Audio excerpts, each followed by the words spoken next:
Merry Christmas, Suncoast. Oh, that's so sad. You think we're not even in Christmas season. Merry Christmas, Suncoast. That's what I'm talking about. Welcome. We're so glad that you decided to join us to kind of celebrate some of your holiday season with us here at Suncoast Community. I'm Dr. Troy Doucet, one of the teaching pastors here, so we are so excited to share with you this Christmas experience called Falala Christmas Part 2. So whether you're live in person or watching one of our live streams, buckle up and get ready for some good Christmas entertainment. A few things before we get started. I want to kind of make some quick announcements. Number one, if at any time during the end of a song and you love that song, feel free to clap, to shout, to scream. Don't streak, please don't do that, but anything to make these guys feel excited about the work that they've put in. They have been working for months on this, and anytime you hear a song you like, feel free to clap. The last few services, they were like, wait, I like that song. Can I clap? Absolutely. Clap, yell, scream. You have permission to do that. Also, if you look to my left, this is a live band, y'all. This is a live band. Over the years here at Suncoast, people have come up and said, man, that soundtrack, where do I get that soundtrack? Is it on Spotify? No. You can spot them right there. It's live music. So let me introduce you to the band tonight. On piano, we have the lovely Miss Laura Velez. Yes, indeed. And hiding in his cage back there, he is a caged animal because he is very ferocious. The one and only Mr. Stephen Shank on drums, y'all. Oh, simmer down now, simmer down now. And slapping the bass tonight, Mr. Brian Homan. Oh, yeah. That's a little something. And the one and only on guitar, Lee Hot Hands Harper, y'all. Give it up for the band. Oh, he's feeling it. When these curtains open, you're going to see a wonderful set that has been produced and constructed right here at our maintenance facility by the one and only Mr. Eric DeYoung. Let's give it up for Eric. Every year, the creative team gets together and goes, what can we do for Christmas? What are we going to do? And they throw Eric these curveballs. Can you build this? And Eric's like, probably not, but we'll give it a shot. And he has done an excellent job, excellent job. And of course, all of the thespians, our actors, our singers, and the guys working cameras and production team behind the scenes, making all of this to be a memorable experience for you. But I do want to say, next week here at Suncoast, there will not be our regularly scheduled worship services at 9 or 10:30. It's our take a break week. So there's no church next Sunday. You know, I'm a guy from Louisiana, and we have a lot of swamps and bayous down in South Louisiana. Anybody know what the loneliest bayou is? It's called Bayou Self. And that's what you're going to be if you show up to church next Sunday. You're going to be by yourself. So no church. Some of you need some Christmas cheer. Yeah, you guys got me. You guys got me. My 9 a.m. crazies are here on this front row. Also, I was talking with some of the guys like, hey, you've been putting in work, hours, using your talent, your time, effort. And I was just asking some of the guys saying, why do we do this? Why do you guys make such a big deal out of Christmas Eve? And Ryan Bachman came up to me and he said, man, I've been thinking about it, and it's for the memories.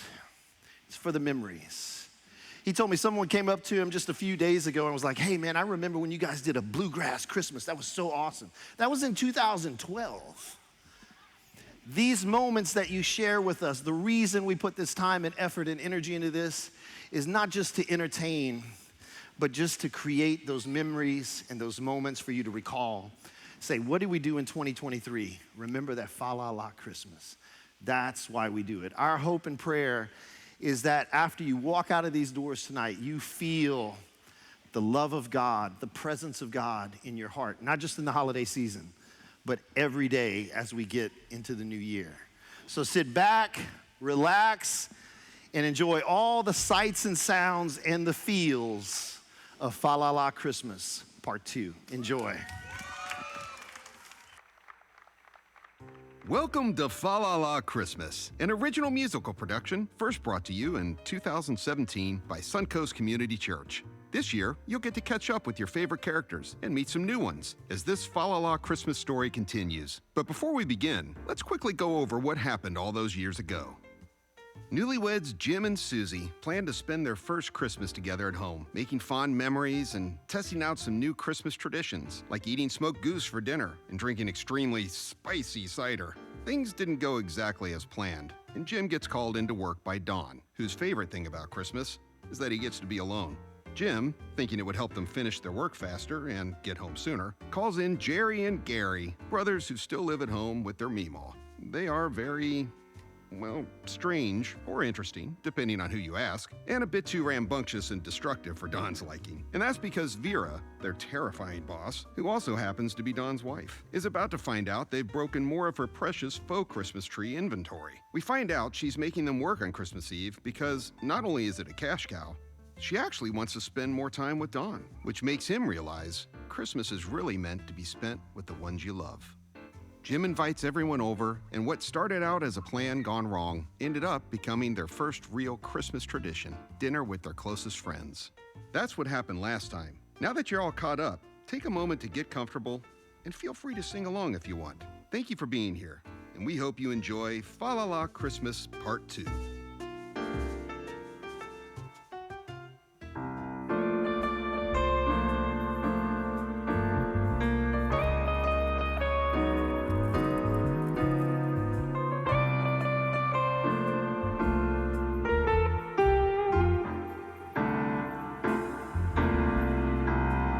Deck the halls with boughs of holly, fa la la la la la la la la. This is Don. In the years since we last saw him, a lot has changed. You see, Don has grown to love Christmas time and has insisted that his closest friends uphold the tradition of a roast turkey feast on Christmas Eve. Fa la la la la la la la. For the past few years, Don has been the one to host the dinner at his excessively decorated, I should say, extremely excessively decorated house. However, this year is a little different. Fa la la la la la la la. A blizzard swept through the town overnight, and instead of canceling and missing the tradition, they all decided to move dinner to Meemaw's bunker-like home in the woods. If you remember, Meemaw is Gary and Jerry's grandmother, and she's been a prepper for most of her life. They figured if the blizzard gets bad enough, this would be the place to ride it out. I saw the look in his little reindeer eye, and I'm telling you, I knew I was getting run over again. I just knew it. It happens every year. Meemaw, maybe you should hunt something less hooved, like squirrels. Oh, you think squirrels are safer, huh? Didn't I tell you what happened to my neighbor Clarence? The acorn farmer? Yeah, he lost 4 fingers and an earlobe in a squirrel attack. He'll never be the same. That's nuts.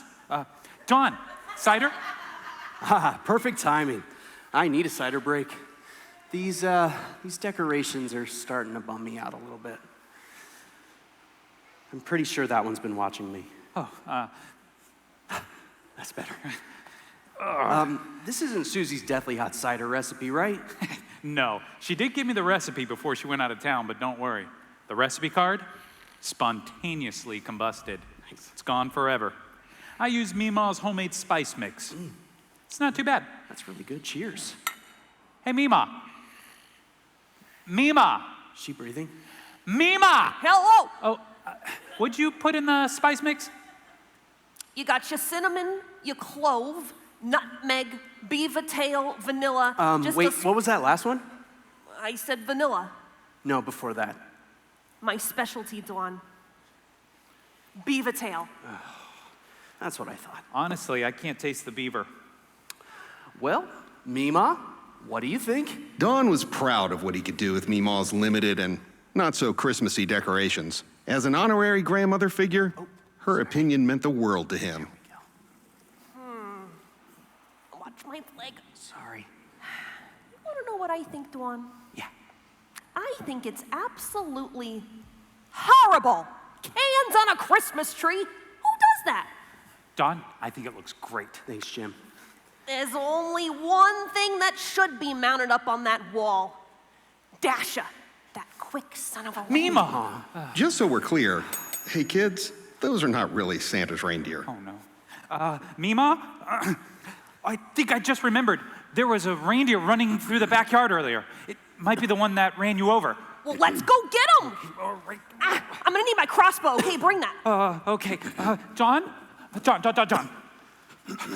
This is not good. Hey, Jim, can people be allergic to beaver tail? I think my throat is closing up. Can you look? Look real deep in there. We've got bigger problems. Watch your toes. I got a huge problem. I'm out of reindeer bait. I need something. Give me one of those cups of cider. Yeah. That'll do the trick. There you Thank go. you. John, Oh, that John, crazy old lady. Is that Gary at the office? What's he doing? Everybody has a day off. You remember that interview we scheduled for Jerry's replacement? Yeah, Monday at 9:15. No. It's happening now, without us. Oh, that's not good. That's really not good. We gotta go. Okay, all right. Mima, be back in a bit. Don and Jim are heading to Christmagram, the company they started after Vera, Don's seriously scary wife, decided to sell faux Christmas Tree Express and follow her passion of shooting photos of the rare and elusive cuckoo cachoo bird. She's been gone for several months, and Don is realizing that running a business is not as easy as he thought it would be, especially with an employee like Gary.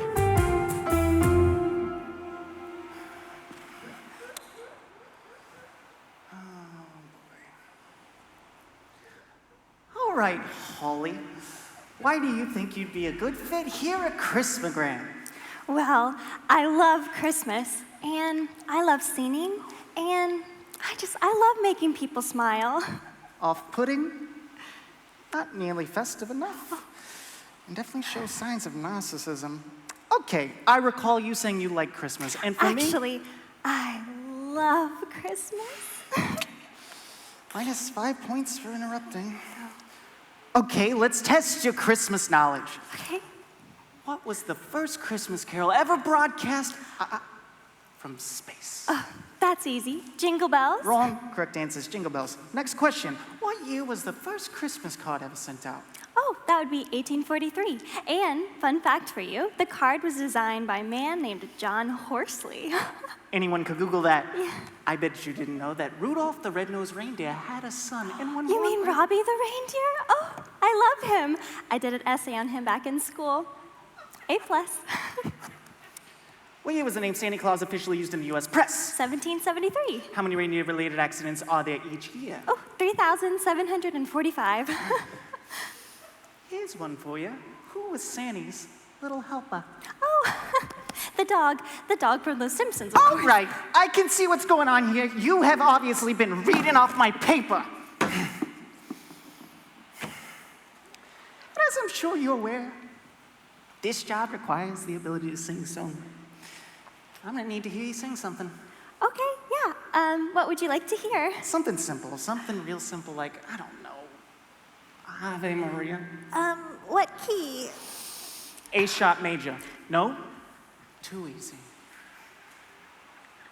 B flat major.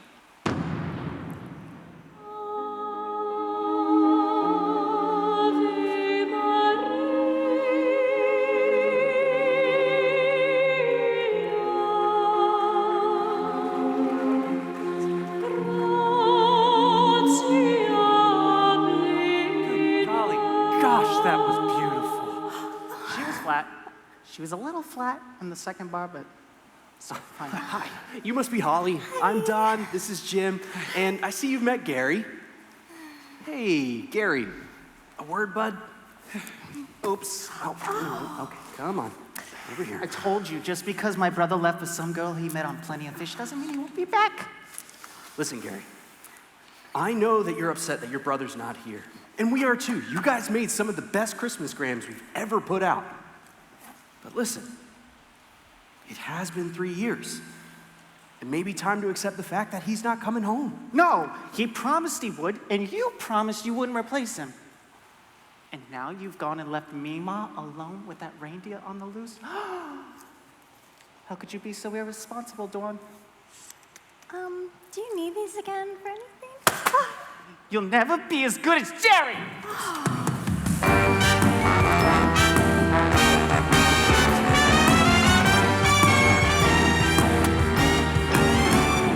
He's a mean one. He's a Grinch. He really is a heel.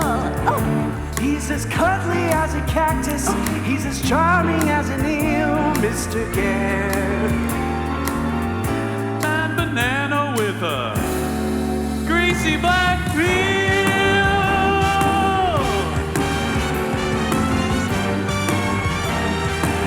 just face the music, he's a monster. Mr. Grinch, his heart's an empty hole. Your brain is full of spiders. You got garlic in your soul, Mr. Gare. Well, I wouldn't touch you with a Oh no. 30-99-foot pole. Hey, Jim. Jim! Might want to put that back. Oh, sorry, Doc. It's okay, Jim. And Holly, I'm so sorry. Please don't mind Gary. He's just missing his brother. They are very, very close. In fact, he's actually refusing to shave his beard because he thinks if he shaves it, his brother is going to disappear. I don't really get it. It's kind of gross, but we just kind of go along with it. Oh, here we go. Hey, Jim, Yeah? could you finish the onboarding process so I can go call a plumber? Yeah. Thanks. Okay, Holly. Have a seat. What's your last name, Holly? Christmas? Traditional spelling. Interesting. All right, middle initial. J.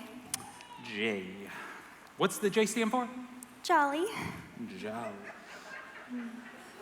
You're telling me your full name is Holly Jolly Christmas? Yeah, my sister, Mary Little, she gets the same reaction with her name. I don't get it. Date of birth. December 20. Excuse me. December 26th. Ooh, so close. All right, the plumber is on his way. Jim, you're not going to believe this. We got a last-minute order in. On Christmas Eve? On Christmas Eve. Like I always say, Christmas Eve is a real cash cow. That A it is, my last-minute friend. order? Could I do it? Could I do it, please? Yeah, sure, why not? Do you need us to show you around the studio how to use the equipment? Oh, no. I've been preparing for this moment my whole life. You do not have to worry about a thing. Dawn. Yeah. Holly's full name is Holly Jolly Christmas. Jim, you know I don't like name jokes. It's true.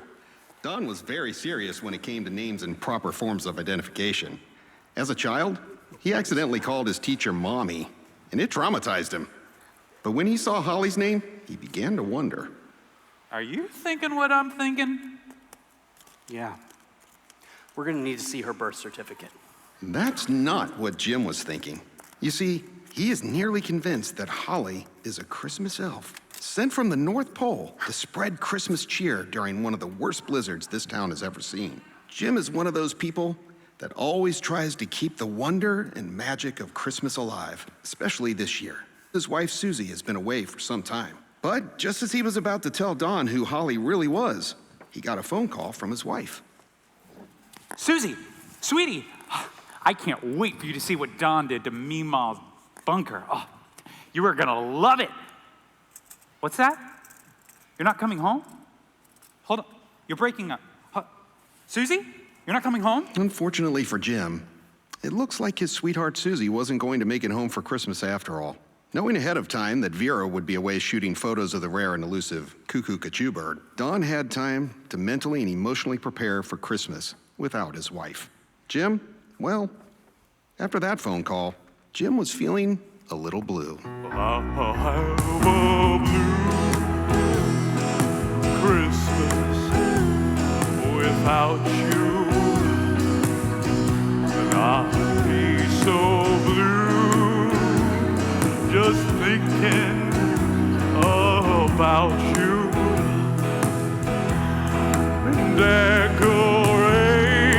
Decorations of red on a green Christmas tree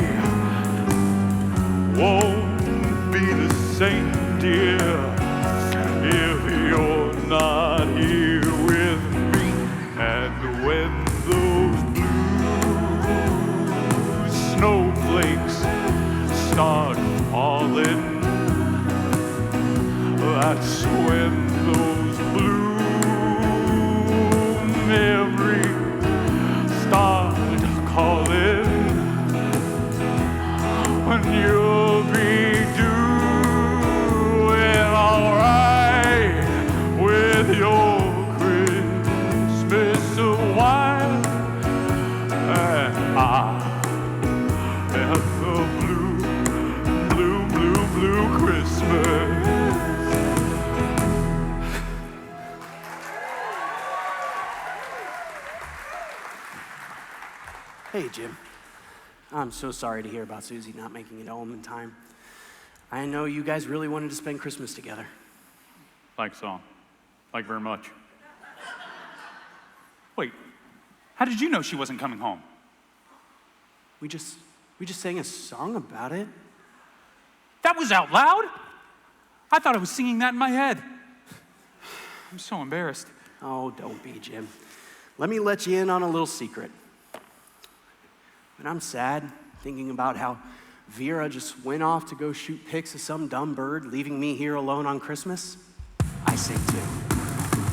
Last Christmas, I gave you my heart, but the very next day, you gave it away. This year, to save me from tears, I'll give it to someone special. Last Christmas, I gave you my heart, but the very next day, you gave it away. This year, to save me from tears, I'll give it to someone special.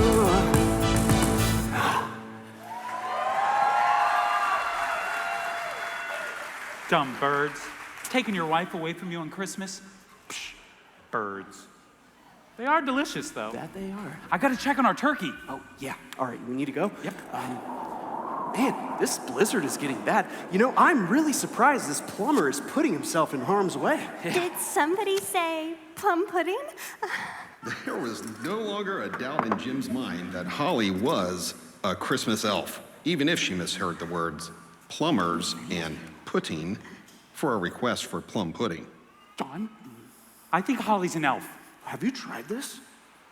She made that with her magical Christmas elf powers. I bet you if we look, we'd see pointy little elf ears. Jim, be rude. What? Plum pudding? Say thank you. Thank you. And Holly, this is absolutely delicious. I mean, the best plum pudding I've ever had. Yay! But just to be clear, earlier when I was talking, I was saying I was surprised that the plumber was putting himself in harm's way, you know, because of the storm. Oh, I know. I just thought you two might want something sweet after those emotional songs I heard you singing. You know, hearing them really made me think of my papa and his fluffy white beard. He lives up north, and he's so busy, I only really get to see him like once a year. Holly, what is your papa's name? Oh, he has many names, but I just always call him Papa. Papa Christmas? Father Christmas? Santa? Oh, and if you need to go check on the turkey, I can stay, wait for the plumber. Oh, would it be all right if I use the equipment to send Papa a Christmagram? Absolutely, Holly. Thank you so much. Yay! As Jim and Don made their way back to Meemaw's, the blizzard took a turn for the worse. Most of the town had lost power, but Meemaw's beaver grease-powered generator was still running strong. However, there was one thing that wasn't running so strong: Gary's emotional stability.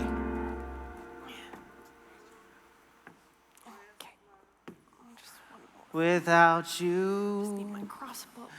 and I'll be so blue, just thinking. Hey, feet off my couch. You know the rules. And quit your moping. You know that's why your brother left us. Men always leave when you get too sad. That's why your grandfather left. Meemaw, you shot Peepaw in the leg with your crossbow. Exactly. I was very sad. Also a little mad. All right. That's it. Did you hide my crossbow? No! Don't you lie to your grandmother. What is with the broom, Meemaw? You have not cleaned this house in years. I was trying to whack that reindeer that ran me over earlier. He's been in the backyard all night just taunting me.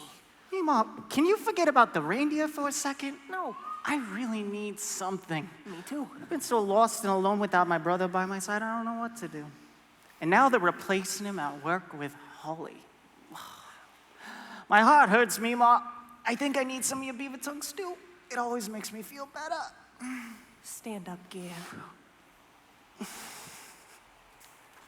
Move. Now, who put you under here, Barry? I think someone's a little jealous of our relationship. Don't you worry. You're still my favorite grandson. But Mima, I'm your grandson. I need you. Gary, you're a grown man. Grown men don't need their grandmothers. Go on, make yourself feel better. I'm busy. Yikes. And yes, you heard that right. Meemaw named her crossbow Barry. And unfortunately for Gary, she was more focused on her reindeer hunt than his need for a little comfort. So Gary had to do what Gary always does when he needs to release some pent-up emotions.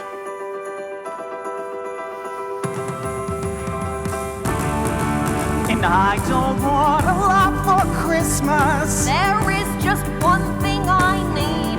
And I don't care about the presents. It's underneath the Christmas tree. And I just want you for my own, more than you could ever know. Make my wish come true. And all I want for Christmas is you. Ooh, Gary. Whoa. Hey, boys. Just cleaning up around here. It's a mess. It's a real mess. Sorry about that, Gare. You just didn't want to be out in that blizzard for another minute. You know, I have to say, the weather outside is frightful. But this fire is so delightful. We've got nowhere to go. I say, let it snow. Let it snow? Yeah, let it snow. Oh, the weather outside is frightful. But this fire is so delightful. Since there's no place to go, Let it snow, let it snow, let it snow. It doesn't show signs of stopping. And I brought some corn for popping. the lights are turned down low. Let it snow, let it snow, let it snow. And when we finally kiss goodnight, Oh, okay. All right. Okay. I'm gonna check on the turkey. Anybody need cider? yes, extra beaver tail in mine. Thank you. I'm good. Okay. Hey, where's Meemaw? Mima is not here. Okie dokie. What's going on with Gary? I don't know, something happened between him and Meemaw again. Those two. They have the most interesting relationship I've ever seen. Well, speaking of relationships, how are you feeling about Susie not coming home? To be honest, Don, I'm kind of in disbelief. I mean, I've been anticipating her coming home for so long that I can't even picture anything else. My mind won't even let me think of anything else. I can't imagine eating our turkey dinner with her seat being empty next to me and this drive home alone in this blizzard. Christmas Eve without her is just impossible. I get it, Jim. It felt impossible to imagine Vera's seat being empty next to me as well. But you know what I did? What? I mentally filled that seat with someone who I knew would be there. Who? My best friend. You, Jim. I knew as long as you were there, my Christmas Eve would be picture perfect. Mima, I told you there's a spare key hidden under the rock. And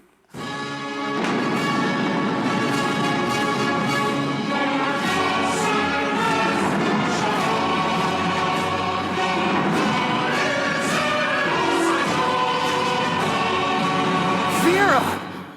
Don, I am completely overjoyed to see your face right now. However, I have been on small airplane for 15 hours.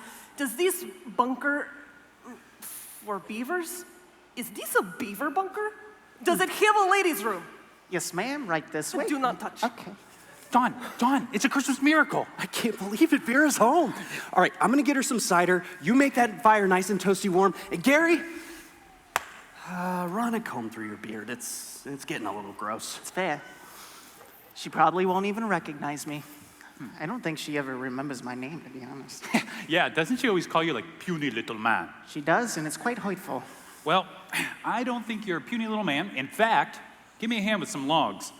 This thing is gonna be ripping. Oh, thanks, Gary. Welcome. You know, I'm happy for Don. Even though I didn't get my Christmas wish, it's nice to see somebody else get theirs. Wait, where's Susie? She said she's not gonna come home to this year. Well, At least you're not the only one missing your better half on Christmas. Are you talking about your brother? Obviously. Have a seat, Gary. Have you ever heard of the phrase codependent? I have not. Well, you would learn it in counseling, which might be a good idea for you. Never. Music is my therapy. Music is... Gary, you're a genius. I know. Maybe if I play one of Susie's favorite Christmas songs, it'll help me not miss her so much. All right. You. It's working. I can hear her singing in the other room. And I can smell her spicy cider, and I can hear her footsteps walking into the... Jim's Christmas wish had come true. You see, according to Jim, Susie wasn't supposed to be home. However, because of the spotty phone service, what Susie actually said was she wasn't going to be home on time. It was a classic Jim and Susie misunderstanding. Oh, Jim, I'm just so sorry you've been so sad. Susie, the sadness I felt is nothing compared to the happiness I feel now. Guys, Wait. Vera. Susie. Come on, Jerry. Make my Christmas wish come true.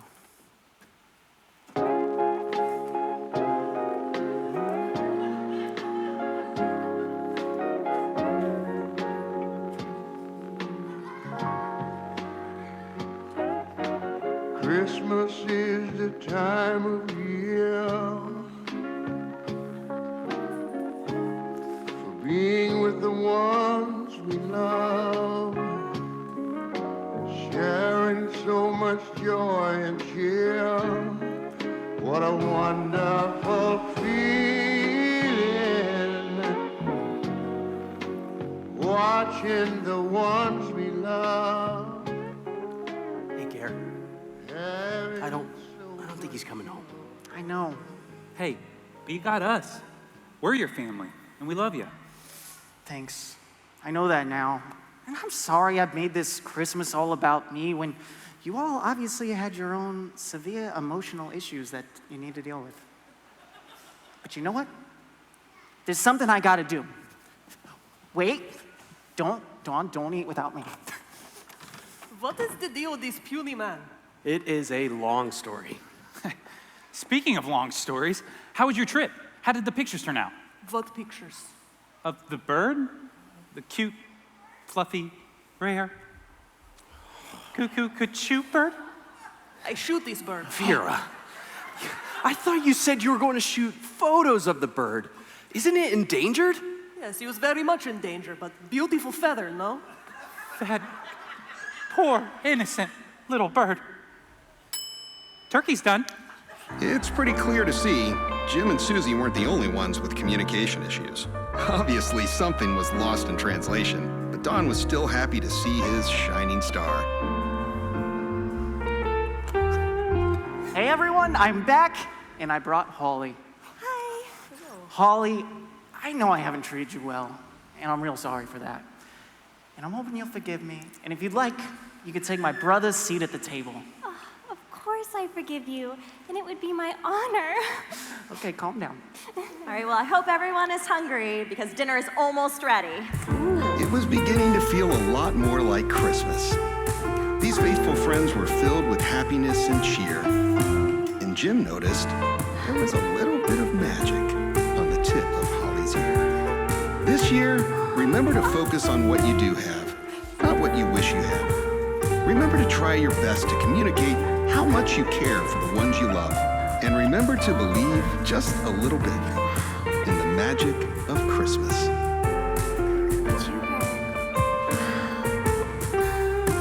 Hey, Gary, is that your neighbor outside?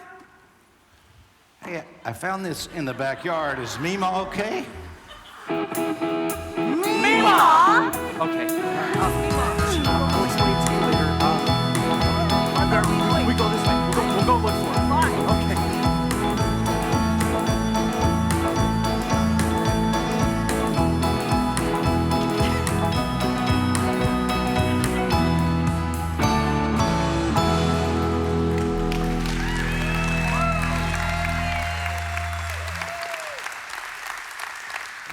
Well, let's start this in a traditional Christmas Eve greeting. Merry Christmas. Oh, you guys are amazing. Thank you so much for coming to Suncoast. I'm Larry Bauckham, the lead pastor at Suncoast. It's my joy to provide for you a Christmas gift this year, and our creative team wanted to do that for you, so we hope you enjoyed it. We have a little more for you in just a few minutes, but I just want to give you a quick reminder. This is the last service of the year. At Suncoast, every end of the year, we have a take-a-break weekend to give all our volunteers a rest, because it takes so many volunteers to make this happen. So we will not have service next weekend. If you're here for the first time, you'll need to come back January 7th for the first service, and we got a great beginning of the new year. So next week, if you want to tune in to our online presence, there will be something online, songs, and I have a end-year then devotional online next week. Make sense? See you online. So today I want to talk to you about something that's very important to me, and it's a Christmas story. It is my joy to share with you a Christmas story every year, and I found this one this year and doing some research about a hymn. Really, it's about Henry Wadsworth Longfellow. Born in 1807 in Massachusetts, passed away in 1882, the same place in Cambridge. Henry Wadsworth Longfellow was one of the most widely known and best-loved American poets of the 19th century. At one time in his career, he was a Harvard professor.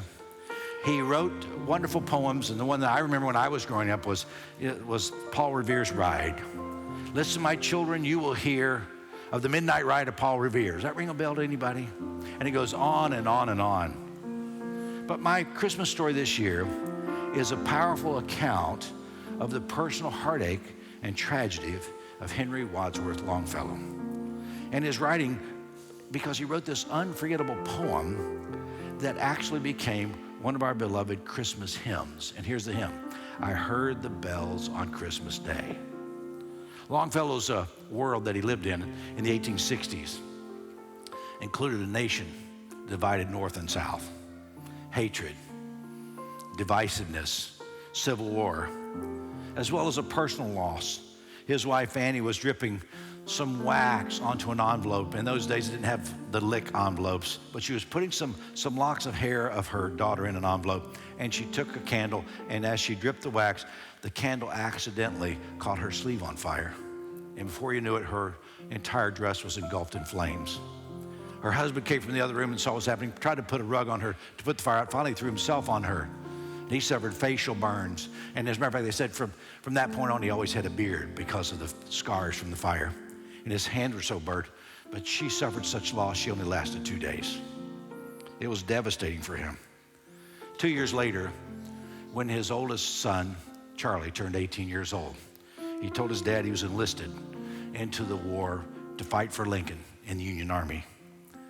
On December 1st, 1863, Longfellow was having dinner with his family when he received a war telegram stating that his son, Charlie, had been shot, not critical, but very critical, and they thought he might be paralyzed for life. Here's the setting. A few weeks after that, it's Christmas Day, 1863, and Longfellow, a 57-year-old widower who'd lost his wife in a tragic fire accident. He was the father of 6 children, one of which had just gone to war, found himself wounded and possibly paralyzed. He wrote a poem seeking to capture the way his heart felt as he observed the world around him. He heard the bells that Christmas Day. Like is typical in the Northeast, little churches on Christmas Day would ring the chimes, ring the bells. And it reminded him of Luke 2:24, basically the first Christmas, when the angels appeared on the scene and said, "Glory to God in the highest, on earth peace, goodwill to men." And as he thought about that, he thought, this is not working with my worldview. What he observed was a world of pain, injustice, heartache, and violence that seemed to mock peace on earth. Now, this entire poem is about listening. I heard the bells on Christmas Day. He was wrestling with life, showing the process of life, which leads us through heartache and despair. Eventually, the poem leads to a state of content, confident hope, but it takes a while to get there. So I picture Longfellow listening to these bells, thinking about peace on earth, and seeing the contradictions in his life, and sitting down and picking up a pen and starting to write the poem. This is what he wrote. I'm only going to give you 4 stanzas. There are many. Think about them after listening. I heard the bells on Christmas Day, Their old familiar carols play, and mild and sweet their songs repeat of peace on earth, goodwill to men. Then you think about that for a while, and then he goes, but that doesn't fit. Then the second stanza says this, and in despair, I bowed my head. I've lost my son, my wife. Things are not the same. And in despair, I bowed my head. There is no peace on earth, I said. For hate is strong and mocks the song, peace on earth, goodwill to men. He doesn't stop. Then rang the bells as he reflects, more loud and deep. God is not dead. He does not sleep. A voice, a chime, a chant sublime. There's still peace on earth, goodwill to men. And even the last one talks about his change of heart. The ringing, singing on its way. The world revolved from night to day.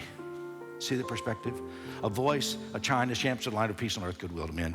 I mean, even now, when I absorb the music of this song, the music of this poem that was put to a hymn later on, I begin to realize the world in which Jesus was born was very cold, full of hatred, full of dysfunction, despair.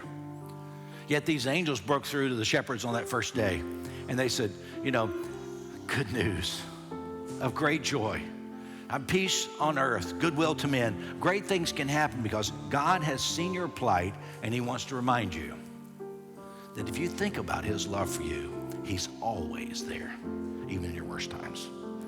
So today we're going to light the Christ candle. It's Christmas Eve. And as we do, I'm going to invite some people. You've been shoulder tapped and you know who you are. You're going to help us in assisting the candle lighting today. So would you come forward?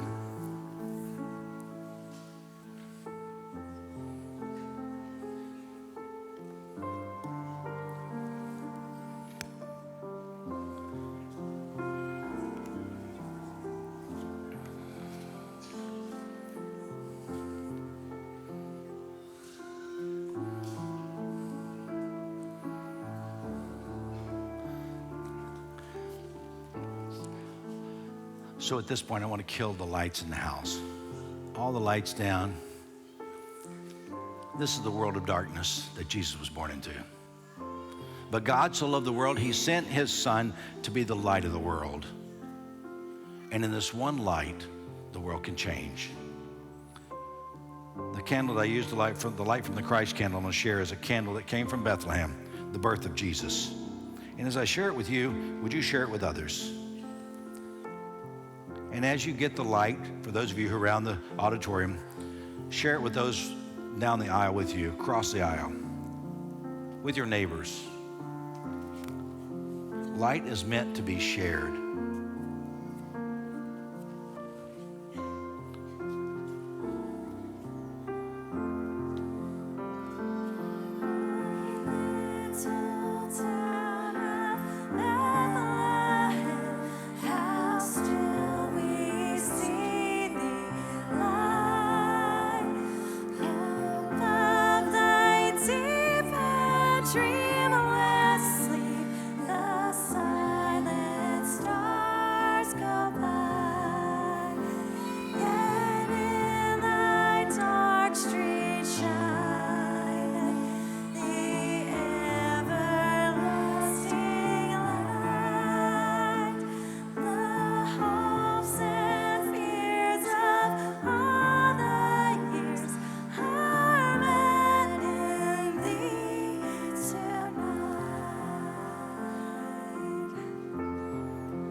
John says in chapter 1 that Jesus came as a light into the world.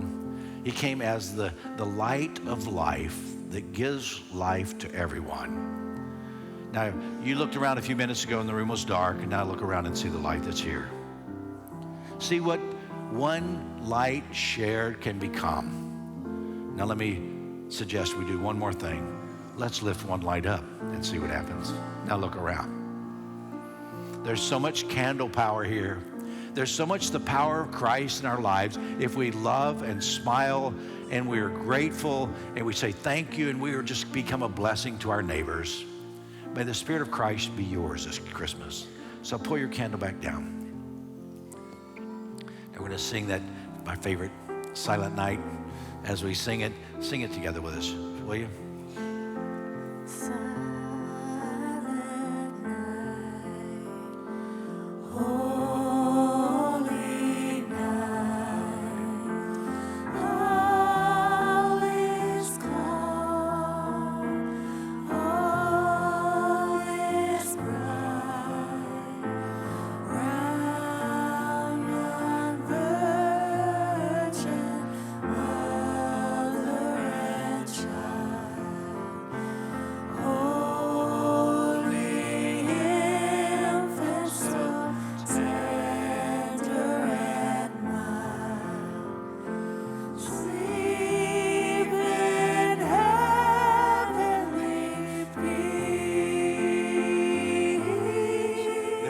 One more time. Sleep in heavenly peace. Now bring your light back down. Take a moment, just as Henry Wadsworth Longfellow listened to those bells, so you and I too can look at this light and reflect. What would happen this year if I would just let the love of Christ, the light of Christ, so live in me, and let it change my heart, transform my life, so that Christ may be seen in me. May it be so. Thank you, God. Amen. Take a moment, quietly easily blow out your candle. And I want to say, as we started, Merry Christmas. God bless you. See you in the new year.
Christmas. It's 10 minutes till showtime, so please make your way to the auditorium and grab a seat.